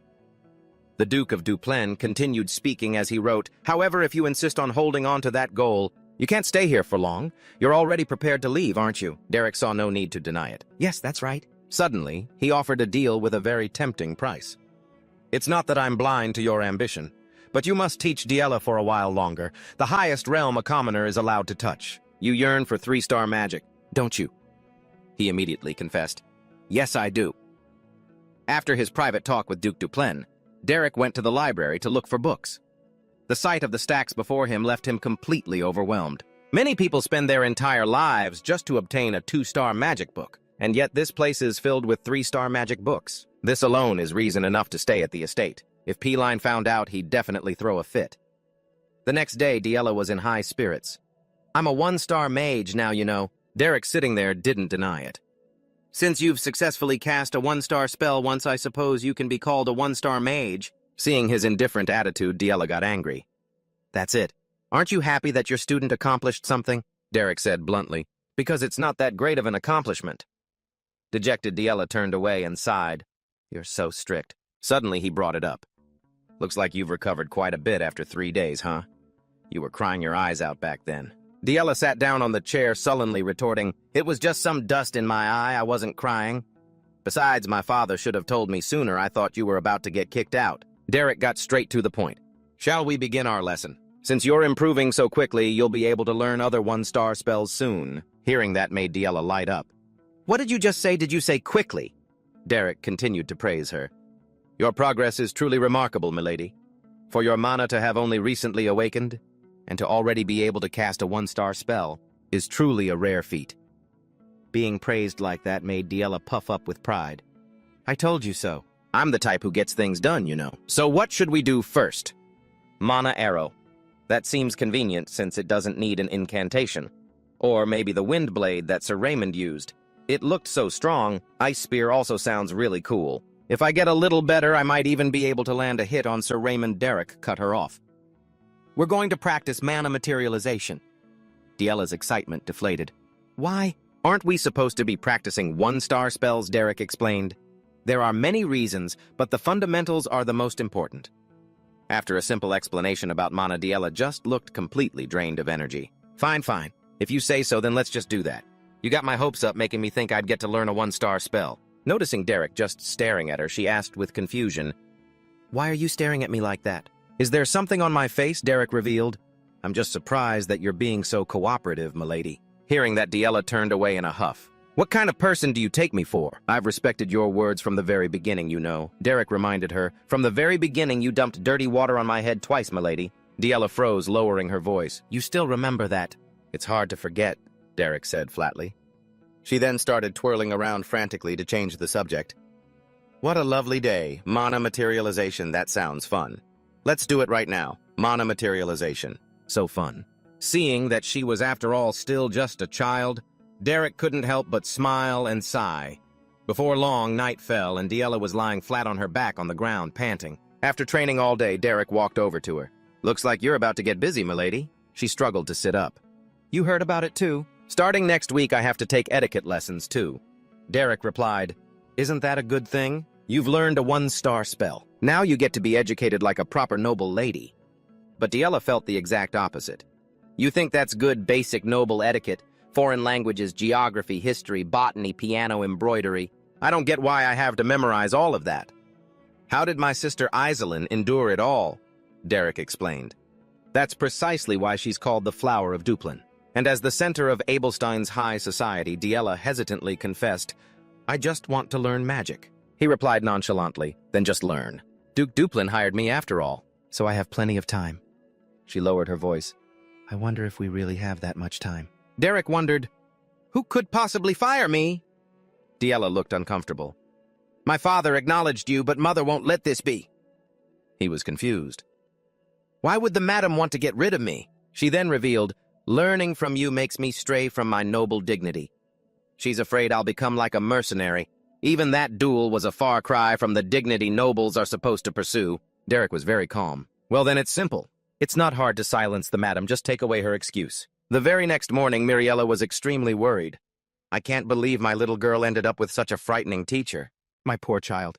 In her imagination, Derek would tie up a guard and begin the lesson.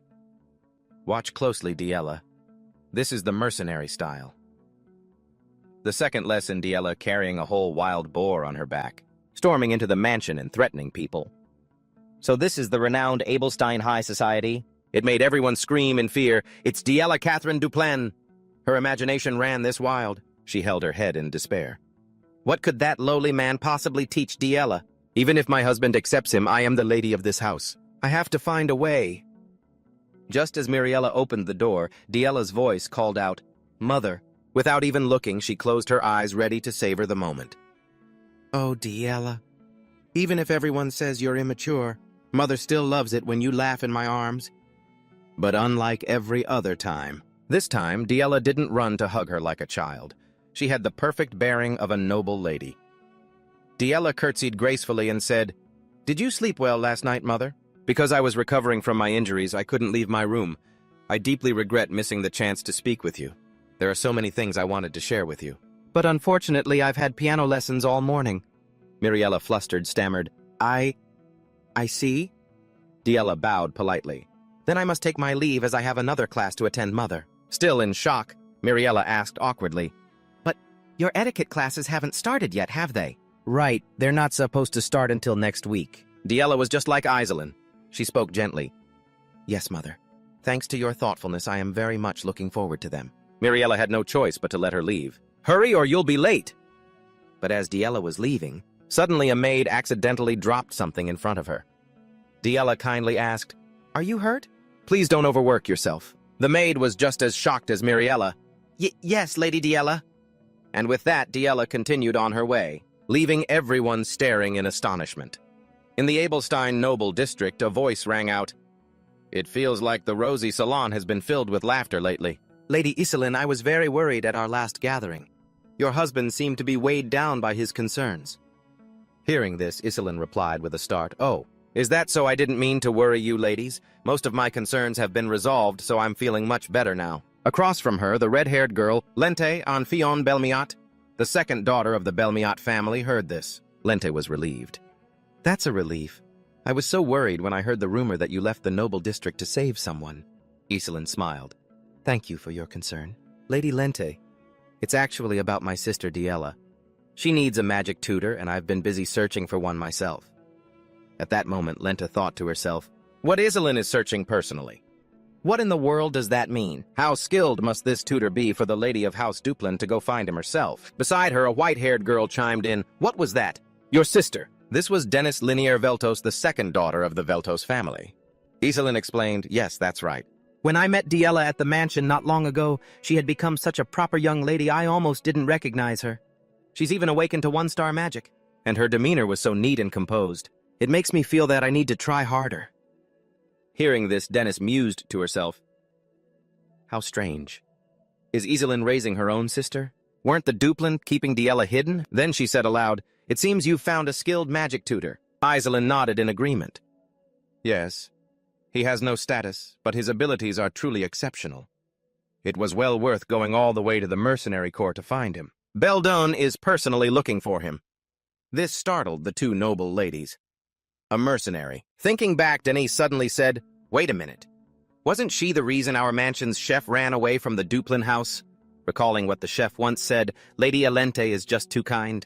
At that moment, Alente was sipping her tea. She continued to think, I can't believe that tutor not only reformed that notorious delinquent, but also turned her into a one-star mage. A smile of amusement touched her lips as she turned to ask Lady Iselin, may I ask the name of that magic tutor? Iselin was a little surprised by this question. What? She replied. Alente continued, if he is Lady Diella's tutor, he'll become even more famous in the future, won't he? I'd at least like to know his name beforehand. Hearing this, Iselin happily introduced him. Ah, his name is Derek. Back at the Duplin mansion, Diella was sitting and talking with her mother. She began to recount her training over the past while. Derek is also teaching me a bit about etiquette. Learning etiquette on my own is really hard. Across from her, Muriel offered her praise. Is that so? It's admirable that you're studying on your own. Diella immediately denied it. It's not really that I'm studying on my own. It's more that Derek has been teaching me. Her mother then asked, what's the most difficult part about studying by yourself? She giggled in reply, almost everything is very difficult. The only reason I've made it this far is thanks to Derek. However, his name kept appearing in her words. The mention of Diella made Muriel a little angry inside, but on the outside she remained pleasant. Ah, I see. It was only after she went outside that her emotions were finally unleashed. That damn Derek. How many more times is that name going to come up? I have no idea what he's done to that child, but I can't just let this continue. There must be a way to deal with this. Outside in the garden, the servants were happily chatting with each other. Lady Diella has been very good to the servants lately. She's become gentler. The old gardener beside them replied, Lady Diella seems very happy these days. She has changed so much in just a few weeks. The butler had similar observations. It's truly a surprise, because that is the kind of demeanor I have only ever seen in Lady Iselin. Perhaps she's finally trying to become a true lady. We can now sense the air of a noblewoman from Lady Diella. Hearing Derek's name everywhere made Muriel furious. She could only grit her teeth. The scene changes to evening outside the mansion. Derek was sitting and practicing with the new magic book he had received. After sensing a slight change in his body, he reached his hand forward and began to cast a spell, feeling an immense power surging through his body. Derek gritted his teeth, enduring the intense pain. Afterwards, the energy on his arm gradually dissipated into the air. He was now breathing heavily with exhaustion. He plopped down onto the ground. Then someone approached from behind, catching his attention. It was Ray. He put on a friendly expression. Oh, my apologies. Am I interrupting your training? Though he was exhausted, he replied politely, Not at all. What brings you all the way out here, sir? The two of them then began to talk. Ray turned to him and asked, I'd like to talk a bit about Diella. Derek nodded in reply, Of course. Ray's gaze fell on the book in Derek's hands. But before that, isn't that a 3-star magic book? Derek nodded in confirmation. Yes. The Duke of Duplin lent it to me. Hearing this startled Ray a bit. My father lent you that, Derek replied. Yes. It's currently at a difficult level for me, but it doesn't hurt to study ahead. Recalling what Duke Duplin had said, enough, he is a true mage. He is a true... Hearing this, Ray understood the situation. I see. That's truly impressive. Derek then returned to the main topic. So, what was it about Lady Diella that you wanted to see me about? Ray seemed a bit embarrassed as he began to explain. Oh, right, that. Well, it's a bit complicated, but what do young ladies like these days? At this rather odd question, he looked at him but didn't answer right away. Ray continued on his own. If I were to sew a doll that looked like her, do you think she'd like it? Thinking of the doll he had seen in Diella's room before, he replied firmly, absolutely not. Sweat dripped down Ray's face in his embarrassment. Ah, right. Yeah, I guess that would be the case. Not that I was saying I would do it or anything. Derek replied. Yes, I don't think that would be very well received. Should we head inside soon? If you're done with your training. He then followed Ray inside the mansion. As the two were walking, Ray spoke up. In any case, I am very grateful to you. The atmosphere in the family has been very good lately. Even Valerian has been focusing on managing the territory, and father, though he doesn't show it, seems very pleased. Derek asked curiously. Is that so? It's difficult to guess his feelings. Ray laughed and replied, everyone in this mansion would agree with that. I suppose I should also accept the things I need to accept. People have to change eventually, especially children at that age. I don't know if it's because I didn't realize it sooner, or because I was deliberately avoiding it. But since Diella has changed, I think I should change too. This is thanks to you, Derek. Thank you. In the face of these thanks, I was a bit flustered myself, but then Ray brought the conversation back to Diella. By the way, Diella's magic feels like a different type of magic, I wondered from behind him. Did you notice the difference, sir? Ray replied. Yes, it's like painting a picture. I thought to myself, a genius is still a genius, huh? Just as expected from the Doolin family to notice something like that. I nodded in confirmation. Yes. Lady Diella uses the mana manipulation method of the natural school. At this, Ray turned back and replied, Ah, the natural school, you say? I've heard of it before, I continued. The way each person uses mana is very different. Once she reaches a certain trajectory, she will discover the truth for herself without me needing to explain anything. And at that level, the interference of a tutor could even become an obstacle. Understanding my point, Ray replied, I see. At that level, her time to shine will come. The scene changes to 2 months later. On the table in Diella's room, a small flower has appeared. She wondered, what's this? Why is there a flower here? The maid behind her answered, They bloomed so beautifully, so I brought one to put in your hair, my lady. She picked up the flower and began to smell its fragrance. Diella was very pleased. It smells so good. It feels like spring has been here for the past few months. I can now use 1-star magic with ease, and I've also grown closer to the maids. Perhaps I've been missing out on so much until now. I think it's all thanks to Sir Derek. The maid behind her replied, I was just wondering why you seemed so happy today, my lady. Is it a magic lesson day? Diella replied. Yes, do I really look that happy? The maid took the flower and replied, In that case, I'll have to make sure I pin this on you beautifully. From outside, a teasing voice rang out, Ooh, give me a spare flower so I can give it to Sir Derek. The flower in her hand suddenly fell to the ground. Her eyes welled up with tears. What is the meaning of this? Derek and Valerian were standing at her door. He explained, It is just as you heard, my lady. I have nothing left to teach Lady Diella. The laws of the seasons are always this way. No winter lasts forever and no spring is eternal.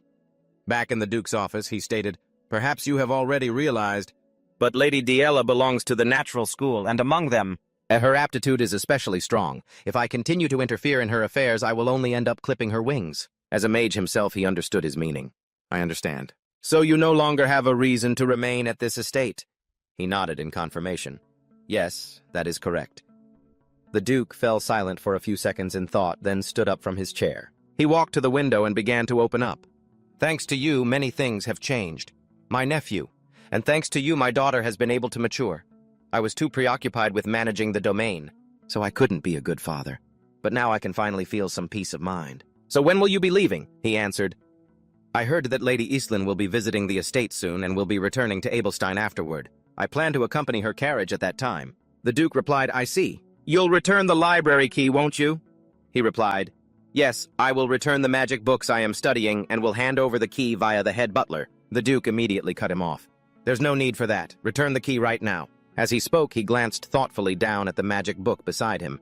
The Duke continued, If there's nothing else, you may leave now. He seemed to have something more to say, but couldn't. He immediately bowed, then turned and left. As soon as he left the Duke's office, he ran into Diella. She had been waiting for him for a while. You came here so suddenly, and now you're leaving just as abruptly. He was about to interrupt Lady Diella, but it was inevitable. She continued, I know you won't listen, but I'm still going to say it. Her voice grew quiet. Can't you stay? He pondered for a few seconds, then stepped closer to her and began to explain. As always, I will be returning to my life as a mercenary. I will also study more magic. And once you, Lady Diella, have acquired more skills, you will go to Abelstein to make your debut in high society. When that time comes, we can meet again. If my level has increased a bit by then, I'll be able to teach you a few new things. Are you trying to comfort yourself? Diella reproached him. How hateful! You're always right, so I have nothing left to argue with. The scene changes to night with Diella deep in her sleep. In her dream, countless eyes were staring at her. They mocked Diella. You useless child. A completely talentless child. What do you have to be proud of besides your bloodline? You don't have even a shred of talent. You're a disgrace to the House of Dulin. You should have never been born. Hearing this, her eyes suddenly flew open. Then, terrified, she shot up and screamed. No, she was panting heavily, trying to calm down. She rubbed her head, reassuring herself. It was just a nightmare. Hearing the loud commotion inside, a servant pushed the door open and came in. Miss Diella, are you all right? I heard a scream. What happened? She looked at the servant in front of her, thinking to herself, what if I make up an excuse? Maybe I'll go back to slapping her across the face like I used to. I'll throw a tantrum and cause trouble afterward. Then Teacher Derek would have to stay here for me. Is that it? Seeing? She didn't answer. The servant asked worriedly, Hey, Miss Diella, are you okay? Are you feeling unwell anywhere? Deep inside, a fierce internal struggle was taking place. After a moment, she finally answered, No. She thought to herself, I won't do things like that anymore. She smiled brightly. I'm fine, so don't worry. She continued to think, that won't make me any more valuable. Scene changed to the next day. A new day had begun at the mansion since early morning. A carriage was already waiting outside. Seeing him, she spoke up. Would it be all right if I dropped you off at the commercial district? He didn't refuse. Yes, if you could do that, I would be very grateful. She smiled. Go say your goodbyes. We'll be leaving soon. Hearing this, he turned his head to look at the people he had grown close to over the past while. Only Diella kept avoiding his gaze. Valeria looked at him and asked, So you're really leaving? He replied, I have to go back to where I belong. Ray, standing nearby, added, Life at the mansion must not have been easy for you. You've worked very hard this whole time. If anything ever happens, remember to contact me. I'll help in any way I can. Hearing their kindness, he bowed his head and replied, Thank you, sir. Then he turned his gaze toward Diella, who was also staring intently at him. The two said nothing for a long while, then Diella shouted, Why are you looking at me like that? Do you think I'm going to beg you not to go? Is that it? Don't get the wrong idea, I'm not a child anymore. This made him very pleased. He stood up straight and said, Teaching you was an honor. I cannot proudly declare myself as your tutor, but I hope you will remember the magic you learned with me. Diella pouted in response. Sorry, but I will proudly declare that you are my tutor. You won't be able to live in peace anymore. After all, you'll be the tutor of the great Diella Catherine Duplain, right? Her words were met with another stretch of silence. Seeing him just staring at her, she shyly looked away, her voice tinged with a bit of reproach. Take care. Don't do anything pointlessly dangerous and get yourself hurt. He also reminded her, I'll be fine. You shouldn't overdo it either. Diella confidently said, I'm a grown-up now. I can take care of myself now. These words felt incredibly familiar to him because they were the exact words he had once said to his own master. I'm a grown-up now. I can take care of myself. His master back then had gently come forward to hug him. Derek, remember my words. Returning to the present, he called out, Miss Diella. He leaned in close, placed a hand on the little girl's head, and reminded her, You don't have to grow up so fast. That sentence seemed to touch the very bottom of her heart, making her unable to hold back her tears. But she still managed to regain her confidence, waving cheerfully. See you later, Derek. He also bowed politely in return. See you in Abelstein, Miss Diella. Scene changed to the afternoon. He had now arrived at the Abelstein commercial district. He opened the door and stepped into his familiar tavern. Inside, a girl named Fly was beating a fat guy to a pulp. The crowd behind them shouted excitedly, That's right! Kill him! Beat him senseless. Noticing someone had entered, she threw a final decisive punch, then turned around, smiled, and called his name, Derek. He in turn took off his hood, smiling, I'm home. Scene changed to the next day at Belden's tavern. Inside, Belden began to speak. It might not compare to the tea the nobles drink, but this is the mead you like best. Consider it a welcome home party, my treat. He replied cheerfully, Thanks. Seeing his polite attitude, Fly turned to him annoyed. "What's with you? Why do you seem so proper all of a sudden? Did working at a noble's estate make you all prim and proper? I thought those nobles must have been on something to hire you as a magic tutor. So what really happened? Tell us a little about it." He was too lazy to explain. "I was just working, that's all. There's nothing special to tell." Fly continued to tease him. "Wow, you even talk like a noble now, huh? Would it kill you to tell us a little?" Belden immediately spoke to calm Fly down. "Cut the chatter and drink this." Being cut off like that annoyed her a little. Or rather, it was incredibly annoying. When he was away, I had to take on jobs all by myself until I was completely exhausted. He looked over at him and continued, "But in return, didn't Doric bring back a ton of money?" "Weren't they true to the agreement?" he replied. "More than the money I gained, something far more important," he said. He then brought out a magic book and placed it on the table. Observing it, Belden assessed, "What's this, a 2-star grimoire?" But Fly was also a bit surprised. "A grimoire? Like this?" While they were still surprised, he added, "That's not it. This is a 3-star grimoire." This startled them both. "Did you steal it?" "If you get caught, it's off with your head." Fly chimed in, "Oh, come on. So what if he stole it?" "This is a 3-star. I want to steal one too. Where'd you get it?" he replied nonchalantly. "The Duke bestowed it upon me." Hearing this ridiculous excuse, Fly grew annoyed. "This guy. Stop spouting nonsense. So do they actually need a tutor there or not? Answer me, you." The barrage of questions was making him a bit tired. He looked out the window.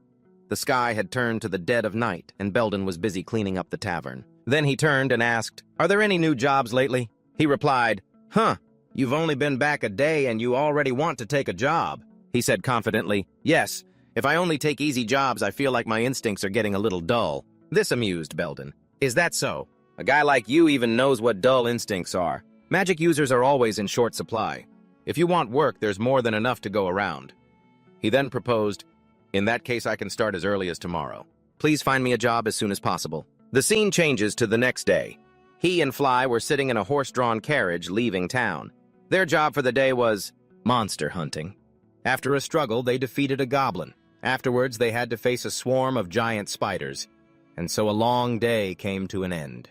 The two of them returned to the carriage to prepare to camp for the night. While Fly was still deep asleep, he got out of his bed. He went to a nearby clearing and began to practice magic. Gradually, he felt the power spreading through his body. He stretched out his hand, forming a small crystal. But it contained immense power. Its strength was so great it threw him backward. Then a massive explosion occurred, shaking the entire forest. He slowly sat up. He looked at his arm and let out a weary breath. "Even though I've grasped most of the key points of 2-star magic, this 3-star wall is just too high." In a flash, summer passed, autumn came, and then winter. The tavern door opened, and he and Fly walked inside. Fly was shivering uncontrollably from the cold. "It's so cold! How much colder is this weather going to get?" Seeing the two return, Belden praised them. "You're back late, huh? Crossing the Ken Mountains in weather like this?" Fly grumbled honestly. "I told you we should wait for it to get warmer before we go." Taking the bag of items, Belden praised them. "Only psychos like you would go chop off a harpy's head in this weather." Derek nodded in reply. "Thank you." On the other side, Fly was enjoying the warmth of a hot towel. "So tired, huh?" he said, turning back to the two of them. "Being this exhausted, I bet you'll rest tomorrow, right?" "There's a job that's perfect for you," Derek asked, intrigued. "What kind of job is it?" The man smiled. "It's an easy job with high pay, though it's a bit of a hassle." The scene changes to the next day.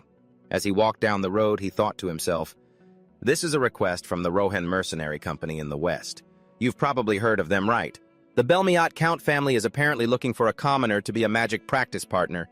In other words, they need a living dummy to vent their frustrations on. I just have to go there and let them hit me a few times and it's over." After a long journey, he arrived at the magic arena in the Noble District. Inside, the young lady Lente was walking with a bald old man. She turned and asked, "So who am I fighting today?" He replied, "Today we have prepared a commoner for you to practice your attack magic on my lady." This made her a little displeased. "What, you're telling me to fight a commoner?" He affirmed, "This is also part of your training, my lady. We have promised to pay him a worthy compensation, so please feel free to practice to your heart's content." She replied with a bored tone, "Is that so? This so-called training is really just using noble status to bully a commoner." He explained, "But at least he is a 1-star mage." She continued saying that even the professor was about to reach the 2-star threshold. Isn't the difference between 1-star and 2-star a world apart? Elsewhere, Derek was changing his clothes to prepare for work when a figure walked up in front of him. It made him look up. Lente approached and asked, "So it's you, my opponent, for today?" He bowed and replied, "My name is Derek." She also introduced herself as Lente, then thought to herself, "Derek, huh? That name sounds familiar. I feel like I've heard it somewhere before." The bald guy pointed towards the training ground and ordered, "All right then, please step onto the arena." She, however, was still observing him intently. "Is this guy really a mage? Why does he look like such a kid?" The two of them then stepped onto the training ground together. She said, "All right. So do you know the basic rules of a magic duel?" He replied, "Yes, I know a little." This seemed to satisfy her a bit. "Good, then fight back with everything you've got." "I'll try to end this quickly," she calculated in her head. "Even though I was forced into this, if I just use a shockwave to knock him off the stage, it should be over soon enough." Suddenly, he asked, "To what extent does everything you've got mean exactly?" This unexpected question left her a bit flustered. "Huh, what are you talking about?" He explained. "I need to know how hard I should fight back, so that I can be of service to you, Miss Lente." Hearing his words, the bald guy shook his head helplessly, but it only made Lente more excited. "You say the most ridiculous things. I already told you. Just fight back with everything you have." Derek on his side pondered for a few seconds, then began to channel mana into his arm. "If that's the case, then I shall do as you wish, my lady." On the other side, she also began to channel her mana. It swirled around her body. She held her arm out in front of her, murmuring ancient incantations. She thought to herself, that commoner brat deserves some praise for reaching the 1-star realm at his age. But he's too arrogant. I'll make him understand the wall that separates nobles from commoners. She continued to chant one more time, and as soon as she finished, she immediately fired a mana bullet that shot straight towards him. This surprise attack still didn't break his calm demeanor. As the bullet drew near, he simply leaned slightly to one side, dodging it with incredible ease. The bullet then slammed into a tree in the distance. The trunk of the tree split in two. The scene, which unfolded in an instant, left Lente a bit surprised. From the opposite side, he calmly said, "What's the next attack?" She felt a surge of anger and cursed inwardly. "This damn brat! It seems he has a reason to be so confident. But that doesn't mean the gap between us will disappear." With that, she began murmuring different incantations. Countless magic arrows began to shoot up from the ground into the air. They moved as if they had a mind of their own, following her command. She pointed her finger straight at him and ordered, "This will be the finishing blow." On his side, he didn't rush to dodge, but instead immediately fired a magical blast. His mana bullet easily shattered her magic arrows with incredible precision, and then it shot right past her. It was a clear signal of a merciless counterattack. She began to calculate in her mind, "It's just a simple magic spell, but he can control it to this extent." The bald guy watching from the sidelines was also getting excited. "Ha ha ha, for a commoner, his skill level is truly outstanding. It seems the rumors about him weren't just empty words." Lente's anger reached its peak. She proceeded to chant another spell. "I admit I underestimated you. So this time I will attack for real." Looking at the magical energy radiating from the arrows this time, Derek became a little wary. She's changed her tactics. She's not aiming for me. Is she planning to blow away the entire arena? For a noble, this level of adaptability is quite impressive. She raised her arm high, and tens of thousands of arrows now shot straight into the sky, forming a giant rain of arrows. It headed straight for him. Looking at it, he immediately assessed that he couldn't dodge this attack. Instantly, he dropped to one knee and began to summon a protective magic barrier. Countless arrows flew in, colliding with the barrier and creating piercing shrieks. The continuous impacts filled the surrounding area with dust and smoke. After the dust settled, he emerged from the smoke completely unharmed. But his gaze suddenly froze at the scene before him, because Lente had taken advantage of the opening to rush forward, preparing to launch her next attack. He quickly assessed the situation. An arrow at this close range is impossible to dodge, and there's no time to put up a barrier. Her talent is insane. At that moment, he snapped his fingers. The space around them suddenly flashed with a blinding light. Unable to open her eyes, Lente grew furious. "Damn it, my eyes!" She still tried to move forward slowly, opening her eyes to scan the area, but he was nowhere to be seen. She cursed inwardly. "Where did that bastard go? I can't see anything," she told herself. "Focus. Lente, just listen carefully. I can react in time. I just need to find his position." Just then, she felt something brush past her face. "What was that? I don't hear a single sound." "Don't tell me." Just then, The image of Derek appeared before her eyes, surrounded by countless mana bullets. Without a moment's hesitation, he launched a barrage of them at her with incredible speed. She struggled to dodge them and immediately realized an illusion spell that cancels out sound. He even anticipated that I'd rely on my hearing. In that case, that first attack that missed, he dared to go easy on me. She cursed inwardly as she defended herself. No way. Suddenly, he charged straight at her, taking her by surprise. He's closing the distance. What an idiot. High-speed spellcasting is my specialty. Focus. The moment a spell forms in his hands, I'll strike first and end this fight, Elente thought. But just then, he suddenly changed his move. He stomped his foot hard on the ground, pushing her backward. From his toes, countless bolts of lightning began to appear. She instantly realized he's casting a spell with his toes. The unexpected attack made her struggle to defend. The bald man watching from the sidelines thought to himself, impressive. That kid seems to be from the natural school, but I can't read his mana flow from the perspective of the orthodox school. It's hard to keep up. Panting on the ground, Elente spoke up. You really are an interesting brat. She stood up and walked towards him. I'll be honest. At first I looked down on you and thought you were just a braggart. She moved in close, leaned down, and continued. But you've taught me something interesting. So for that, thank you. With that said, she channeled mana into her feet and began to cast a spell.